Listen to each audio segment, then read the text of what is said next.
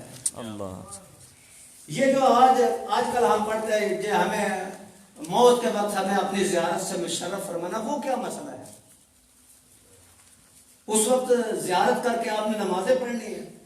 نبی کا دیدار ہوگا, مشرف با دیدار ہوں گے تو نمازیں پڑھیں گے. اس وقت تو آپ کے آخری سانس ہے. آپ نعت خوان سنتے ہیں, آپ ہم لوگوں سے کہتے ہیں حضور کا دیدار نصیب ہو, کیا ہوگا آخری وقت میں؟ آخری وقت میں دیدار نصیب ہونا اس بات کی دلیل ہے کہ جس پر ایمان لایا تھا وہ میلاد والا نبی خواب میں آ کر اس بات کی سند دے گیا ہے کہ یہ میرا غلام ہے.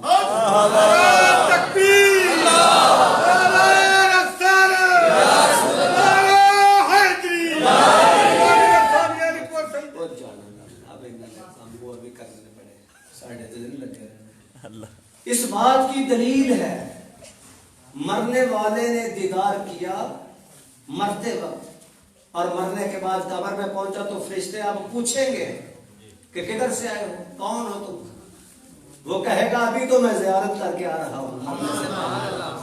جب وقت نزاع آئے دیدار عطا کرنا, وہ ابھی تو دیدار کیا, ابھی پوچھتے ہو کون ہو؟ جس کا خواب میں آنا یا زیارت کرانا آج کے دور میں اور قیامت تک کے لیے بندہ مومن کو اس امر کی دلیل ہے کہ وہ بندہ ایمان پر خاتمہ ہوگا اور حضور اس کی شفاعت کے ذمہ دار ہیں.